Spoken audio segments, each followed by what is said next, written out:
ओम शांति प्यारे भाई बहनों, आपका स्वागत है हमारे 7 दिन के साप्ताहिक कोर्स की श्रृंखला में। आज हम आपको बताने वाले हैं गीता ज्ञान हिंसक युद्ध करने के लिए नहीं दिया गया था। आज परमात्मा के दिव्य जन्म और रथ के स्वरूप को न जानने के कारण लोगों की यह मान्यता दृढ़ है कि गीता ज्ञान श्री कृष्ण ने अर्जुन के रथ में सवार होकर लड़ाई के मैदान में दिया। आज ही सोचिए कि जबकि अहिंसा को धर्म का परम लक्ष्य माना गया है और जबकि धर्मात्मा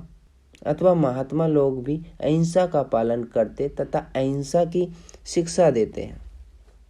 तब क्या भगवान ने भला किसी हिंसक युद्ध के लिए किसी को शिक्षा दी होगी? जबकि लौकिक पिता भी अपने बच्चों को यह शिक्षा देते हैं कि परस्पर न लड़ो,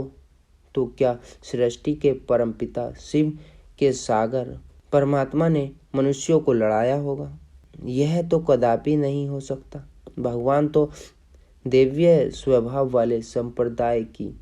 तथा सर्वोत्तम धर्म की स्थापना के लिए ही गीत ज्ञान देते हैं और उसके तो मनुष्य रोग, द्रोह, हिंसा और क्रोध इत्यादि पर विजय प्राप्त करते हैं। अतः वास्तविक यह है कि निराकार परमपिता परमात्मा शिव ने इस सृष्टि रूपी कर्म क्षेत्र अथवा कर्म क्षेत्र पर प्रजापति ब्रह्मा अर्जुन के शरीर रूप रथ में सवार होकर माया अर्थात विकारों ही से युद्ध करने की शिक्षा दी थी। परंतु लेखक ने बाद में अलंकारिक भाषा में इसका वर्णन किया तथा चित्रकारकों ने बाद में शरीर को रथ के रूप में अंकित करके प्रजापति ब्रह्मा की आत्मा को भी उस रस में एक मनुष्य अर्जुन के रूप में चित्रित किया। बाद में वास्तविक रहस्य प्रातः लुप्त अथवा गौण हो गया और सथल अर्थ ही प्रचलित हो गया। सतयुग में भगवान शिव ने जब प्रजापति ब्रह्मा के तन रूपी रथ में अवतरित होकर ज्ञान दिया और धर्म की स्थापना की, तब उनके पश्चात कलयुगी सृष्टि का महाविनाश हो गया और सतयुग स्थापित हुआ। अतः इस सर्वमहान परिवर्तन के बाद में यह वास्तविक रहस्य प्राय लुप्त हो गया। फिर जब द्वापर युग के भक्ति काल में गीता लिखी गई, तो बहुत पहले संगम युग में हो चुके इस वृत्तांत का जो रूपांतर व्यास के वर्तमान काल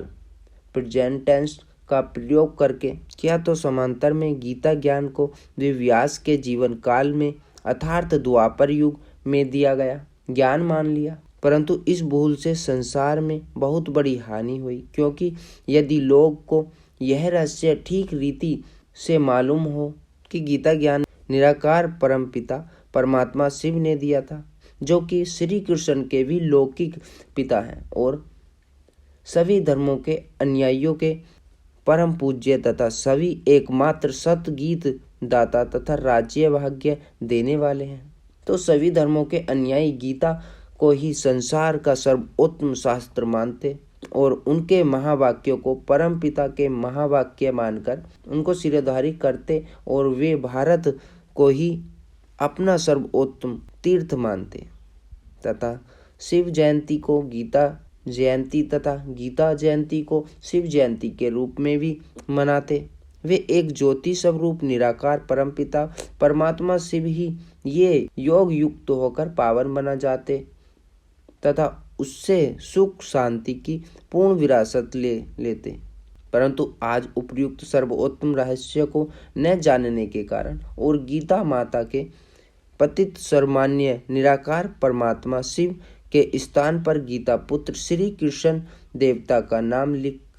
देने के कारण गीता का ही खंडन हो गया है और संसार में घोर अनर्थ, हाहाकार तथा पापाचार हो गया है और लोग एक निराकार परमपिता की आज्ञा मनाना भव अर्थात एक मूंज ही को याद करते को भूलकर व्यभिचारी बुद्धि वाले हो गए हैं। आज फिर से उपयुक्त रहस्य को जानकर परमपिता परमात्मा शिव से योग युक्त होने के पुण्य इस भारत में श्री कृष्ण अर्थात श्री नारायण का सुखदायी स्वराज्य स्थापन हो गया है और हो रहा है। ओम शांति प्यारे भाई बहनों।